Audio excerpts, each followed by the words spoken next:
Vamos organizar aqui, tá aqui pra gente fazer um corte bonito aqui sobre a origem mesmo da guitarra blues.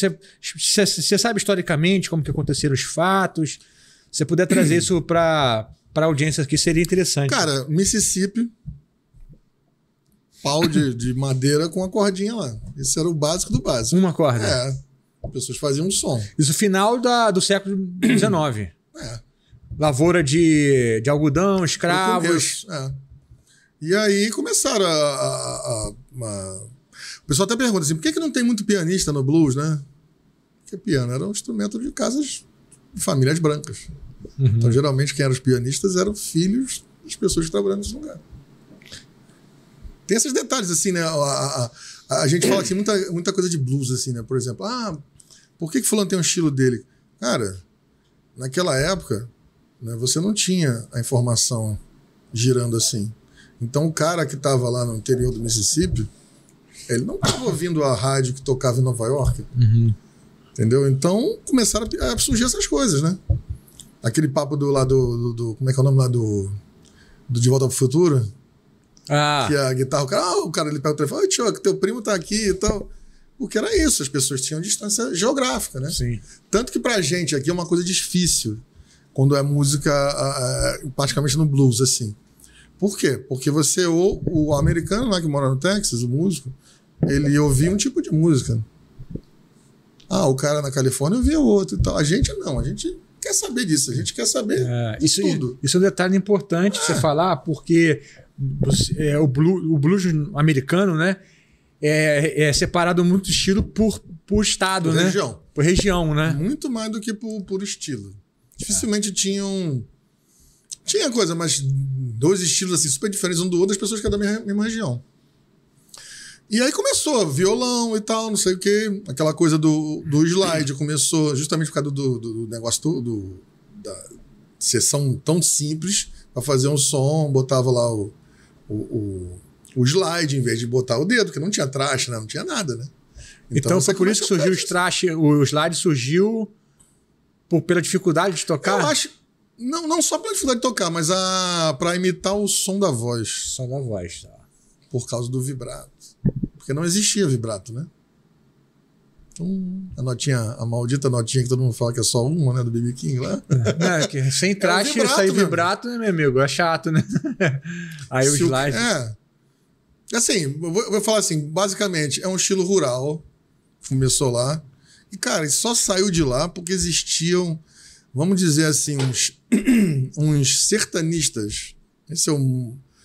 Que eram os caras que gravavam a música cultural para a Biblioteca do Congresso. The Library of the Congress. Isso é que ano? Começo tipo assim, anos 20. 1920, você tá falando, né? 20 alguma coisa ali. Talvez tenha um pouquinho antes, assim, eu já li pra caramba. Não, tem um documentário, cara, que eu acho que é obrigatório. Se fala pra todo mundo do Ken Burns, A Origem do Jazz. Você já chegou a ver esse documentário? E no início é o blues, pô. Você quer falar da origem do jazz, tem que falar do blues, né? Você sabe qual é a frase que eu mais ouvi no GIT? Do Scott e de todos os professores de jazz? Você quer tocar jazz? Você ouve blues? Vai ouvir blues aí primeiro. Sim? É a forma. Tudo foi em cima daquela forma. Tudo. As primeiras gravações de jazz era swingando em cima de forma blues 2 compassos. Exatamente. Tá swingando ali, mas é blues. O Chuck Berry, né? Rock and roll, né?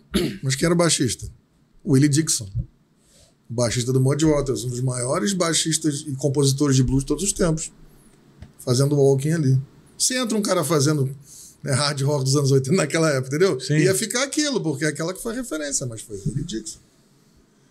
Tem umas pequenas coisas assim que mudaram, né? Porque basicamente no começo não tinha. Você está falando do sertanista, porque não existia indústria. Não existia propósito comercial de você gravar um disco com alguém para vender isso. Não existia. Não, eu acho que nessa época aí não tinha disco ainda, né? Se eu não me engano, a primeira gravação de jazz foi uma banda de brancos, em 1930 e pouco, Dixie alguma coisa, o nome dos caras. Porque era quem tinha condições financeiras de gravar. Mas Então os sertanistas foram lá, entendeu? Entendi. Tanto que o lance, a lenda do Robert Johnson é justamente essa. Ele gravou os caras, E aí falaram assim, pô, a gente tem que fazer um show. Fizeram um show no Carnegie Hall com os artistas. Quando o cara foi procurar o Robert Johnson, não achou mais. Aí descobriu que ele estava morto. E aí nesse show tocaram, numa coisa do palco, tocaram o vinil dele, né? O acetado, sei lá o que foi, no palco sozinho. E as pessoas aplaudiram. Não, mas então me explica direito, o Robert Johnson foi o primeiro a gravar ou não? Não. Foi mais um cara que foi gravado. Entendi. Mas ele foi esse caso curioso, porque... Tu imagina assim, imagina o cara chegar assim, ele vai chegar no local, pô, cadê fulano? Ah, fulano tá aqui, não sei o que, pô, eu quero gravar um negócio naquela época, o cara branco, né? Chegar no meio de uma comunidade negra. Quando você pensa nas paradas, você fala, pô, é meio surreal, né? É a questão como é que é, do Elvis lá, que, pô, o Sam Phillips tinha um estúdio, né? Eu não tinha, né? Ah, se ele não decidisse gravar, o Elvis não tinha aparecido, não tinha acontecido nada. São pequenos detalhes. Então, esses sertanistas fizeram um trabalho muito importante. E aí culminou nesse famoso show do Carnegie Hall. Você lembra o ano? 50 talvez, e pouco? Não. Antes? Não vou lembrar. Cara, porque esse negócio de álbum foi até uma... eu li sobre a origem disso, se eu não me engano, até nesse documentário. Porque existia rádio ali na década de 30, 40, não lembro exatamente quanto foi o tempo, mas tinha que ter músico tocando ao vivo. E era uma coisa muito cara. E eles começaram a gravar, porque falaram assim, pô, cara, toda hora trazer gente aqui pra gravar, pra tocar ao vivo, tá caro. Vamos tentar fazer... Aí fizeram uma gravação para rodar o disco LP ao invés de chamar a banda. Tanto que o Robert Johnson, né, o mito da coisa assim, ele na verdade se tornou um mito porque o Clapton deu uma importância para ele, mostrou a importância dele, assim, vamos dizer. O Clapton falou assim, pô, esse cara para mim é a minha fonte, ele não sei o que foi. Opa, peraí, se o Clapton já é famoso. Aí puxaram. Aí relançaram um álbum que é o álbum famoso lá, o King of the Delta Blues Singers, que são 2 álbuns, né, de vinil, aí ficou famoso. Mas isso, cara, não foi nos anos 50 esse álbum. Lançaram depois, pegaram todas as coisas dele. Tem muita coisinha. Hoje em dia é engraçado, assim. Só pra você ter noção, Robert Johnson tinha 2 fotos conhecidas, tá? Agora apareceu uma terceira porque descobriram uma irmã dele que lançou uma biografia e guardou a foto só pra biografia. E aí soltaram a foto há um tempo atrás. Até tem lá no meu Instagram e tal. Não, a foto dele é clássica, aquela manchada, né? Tanto que tentaram fazer uma foto dele sem o cigarro, né? Já viu isso? Não. Tentaram fazer a foto dele politicamente correto, né? Tiraram o cigarro. É mesmo? Mas assim, o que acontece? O blues é engraçado porque, cara, aparece muita informação nos últimos anos. Porque, enfim, restauração de músicas, entendeu?